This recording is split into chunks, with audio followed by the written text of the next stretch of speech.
Good morning, everyone. So I'm Ron Rosenes, and for those who don't know me, I think, Sonia, you included a short bio? No? All right. So I've been living with HIV for over 30 years. Some people call me a mutant. I'm not sure. I may be. I have been working in community since about 1991, locally with the AIDS Committee of Toronto and nationally with the Canadian Treatment Action Council, where I co-chaired for about 14 years, and some international work with the International AIDS Society. And I've always been very passionate about the topic that I've been invited to conduct a session on this morning, which is the role of JIPA-MIPA in the planning for REACH 2.0. And I would just begin by saying it occurred to me this morning as I leapt in my car, took it to the subway, and then was told that the subway was not working, that our talk this morning is not just about inclusion, but it's also about accommodation. So I think that something I want to perhaps come back to when we're talking. But I'd like to make our time together, which is around an hour this morning, as interactive as possible. So in a little while, I'm going to ask people to do a bit of an exercise and to go to the rooms that you were in yesterday afternoon, correct? Including those who went to the small boardroom and breaking out into other spaces. So we will again be in 6 groups of 10 to look at creating a bit of an action plan. But by way of background, is there anybody who's hearing the term JIPA-MIPA for the first time? And there's absolutely no shame in that. In fact, I would love it if there was somebody who would put up their hand. Okay. Thank you. I don't believe you, but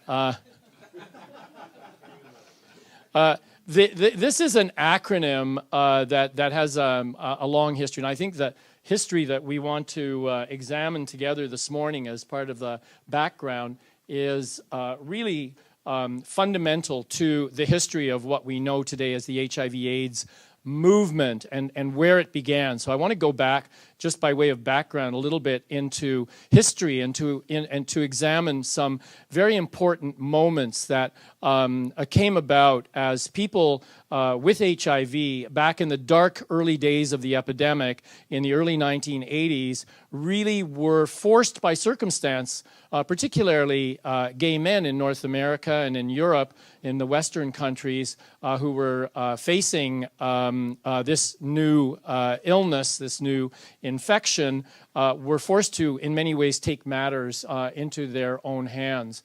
And as early as 1983, a group of American activists met in Denver and enunciated or articulated the Denver Principles. How many people have heard about the Denver Principles?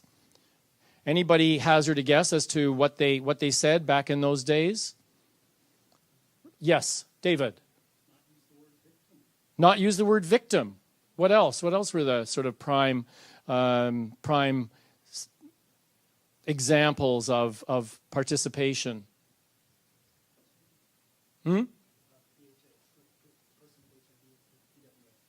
A PWA, the understanding of a person living with AIDS, not to be a victim, to have a seat at the table, to be part of the agenda. And we're going to look in a moment at some of the rallying cries that came out of there. And I think what's interesting for me is that in many ways the Denver Principles and what they articulated in 1983 are just as true today.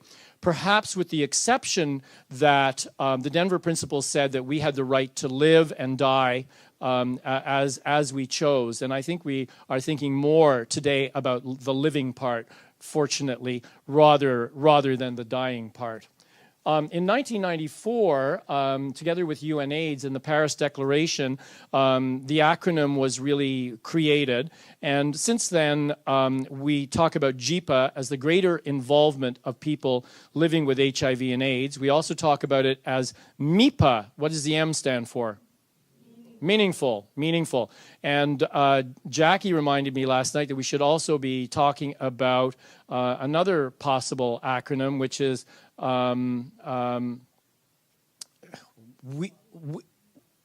thank you. Does anybody want to say what that is? meaningful involvement, MIWA, meaningful involvement of women with HIV and AIDS.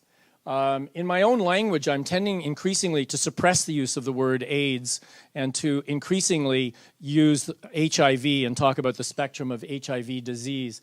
That's one of my, sort of personal missions. So the UNAIDS documents really began to disseminate information about the meaningful involvement of people with living with HIV and AIDS. And then at the 5th International AIDS Conference in Montreal in 1989, that was the first time that community members actually forced their way into the conference.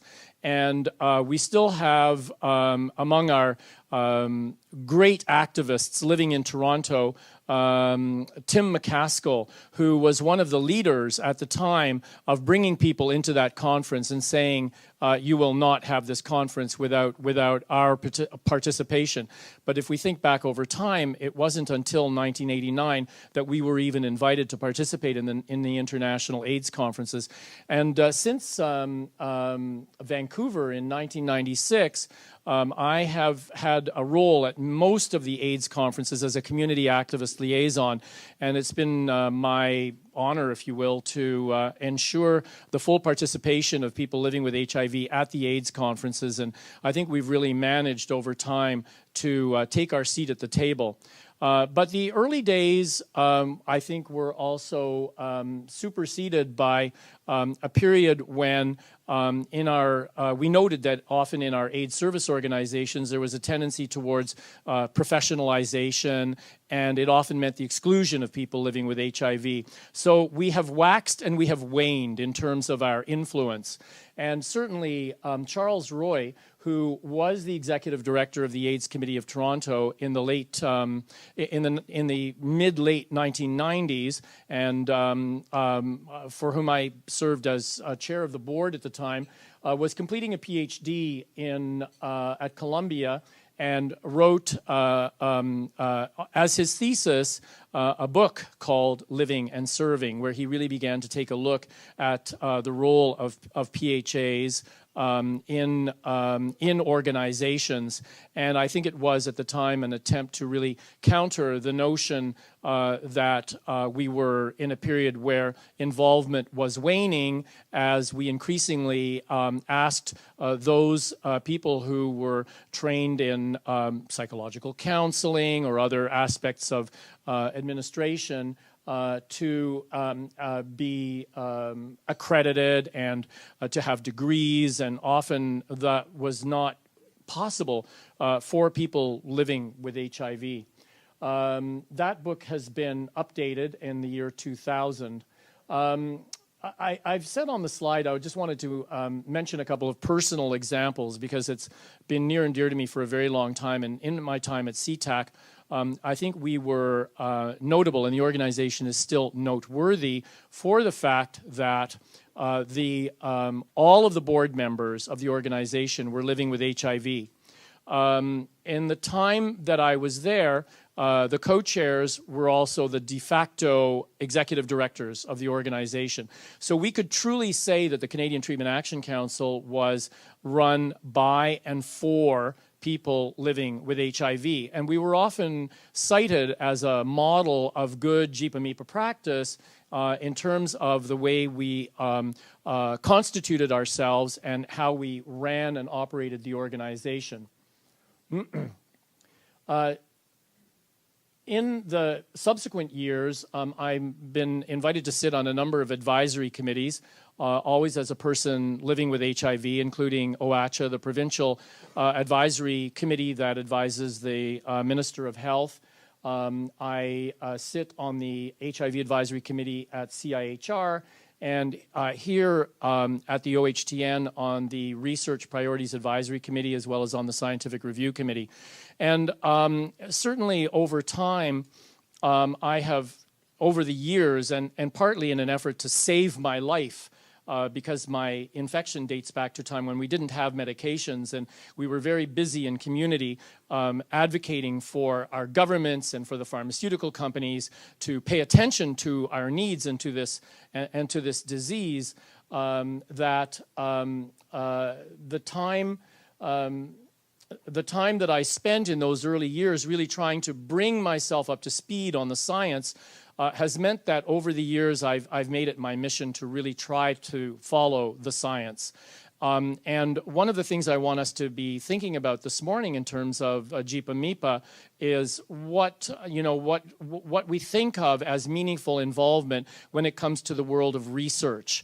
And one of the things we certainly noticed through the work here funding research proposals, both here at OHTN, you'll know about this at CANFAR and also at CIHR, is the challenge and the degree to which we are able to identify community people living with HIV who have sufficient knowledge to participate in research teams. And again, I would say that one of my own personal missions has been to find roles for people to fill on research advisory committees for which they might also actually be remunerated, provided, of course, that we add value. How can we add value to research proposals, to research teams? I think I'm not going to say anything about that now. I'm going to let you think about it. But we have recently formed a PHA capacity and research priority setting group here at the OHTN. And it came out of a meeting of all of the grantees of the CIHR grants on comorbidities, which covers HIV and aging. And we were all invited to a meeting in Ottawa, and we were looking for ways to collaborate. And I identified the lack of capacity among community members to participate on research teams. We have a number of different mechanisms, for example, to help people living with HIV become actual researchers. We have mechanisms for people to become peer research assistants, but we are also need to build the capacity of community people to be interested in all of the types of research going on. I dare say it's a little bit easier when it comes to social and psychosocial sciences, a little easier for people to follow and understand than it is for those of us in community, to follow basic science, which a lot of which still goes over my head. But at a time when, two major areas include HIV and aging, and another area includes the search for the cure, I'm looking at my friend and colleague, Robert Reinhard, at the back of the room, Robert being another example of a serious science/policy wonk, that there aren't simply enough of us to join these research teams. So really, the goal of what we want to talk about this morning is inclusion and capacity and roles. But before we do that, let's just sort of remember the history and remember the rallying cries and the importance of keeping people living with HIV at the center of what we are all about. So here you can see some of the famous quotes which we remember over time and were on ACT UP buttons and often shouted at rallies and so on, and where we lay down on sidewalks and marked our outlines in chalk and generally made a fuss and chained ourselves to gates and often got sent to incarceration for short periods of time. I found on a website some ACT UP messages from the Vancouver Conference. The Vancouver Conference in 1996 was the first international AIDS conference that I attended, and it was, of course, a remarkable conference because it was that year that we learned about the benefits of triple therapy.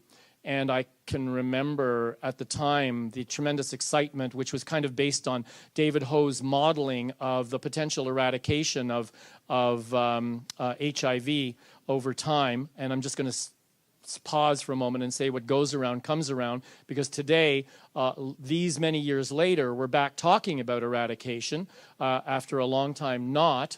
But here you can see some of the messages that ACT UP was giving as far back as 1996. And again, I brought them along with me because I think they point out the degree to which plus ça change, plus c'est la même chose. The more things change, the more they stay the same, including in 1996, demanding a cure, something we seem to have forgotten about for a while but have come back to. Don't wait and hope for medicines. Demand access to drugs, the truth about pricing. Don't believe the drug companies. All of these messages at the time. Nothing has ever been given to people with AIDS. We've demanded and made our demands to have a seat at the table, and we stand on the shoulders of courageous and radical activists who came before us, and yes, the struggle continues today. So let me just, well, I'll just put these up. There we go. So in a workshop that I helped develop for the Ontario Organizational Development Program, AIDS service organizations can ask for consultants who are in the program to come and deliver a workshop on JIPA-MIPA. And Murray, our facilitator, is also just doing an update to the workshop right now. This is one slide we use where we explain that at its most basic, JIPA-MIPA-MIWA recognize the important contribution people living with HIV/AIDS can make in the response to the epidemic, and that creating space within organizations and society for our meaningful involvement and active participation in all aspects of that response. So again, I reiterate that the challenge before us this morning in the next little while is to look at what some of the barriers are and then some of the solutions, so we might come away with a bit of an action plan. So just quickly, I'd like to hear from people. And Sonia, I don't know if you're able to take notes at the back on this, but if we could just get some people to talk about what you see as some of the barriers or challenges to the involvement and the successful implementation of JIPA-MIPA, but to the involvement of people living with HIV as part of the research of REACH 2.0. Can somebody give me some ideas of what you see as barriers or challenges? And of course, we have to understand that for people who are in the Maslow hierarchy, dealing with the essentials of life, and I meant to say at the beginning, and I nearly always do say, that as a person living with HIV, I also consider myself to come from a place of privilege in terms of my education and work over the years and so on. And one of my, the things that we're all well aware of, everyone in this room, is how challenging it can be to involve people for whom the virus itself may be the least of their concerns, right?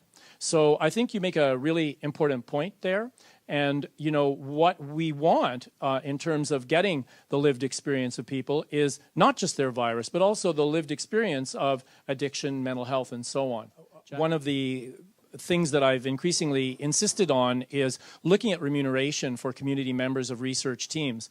And I always say, as long as we add value. So I want you, when you go into your breakouts, to think about some of the ways as well, the roles we can play, the ways in which we can add value to research teams such that it would warrant some form of remuneration. It's Alex McClelland who said once in a room, and it kind of had a profound impact on me. He said, people living with HIV in and around research and in other roles, say within AIDS service organizations, should not be viewed as a pool of cheap labor. So there.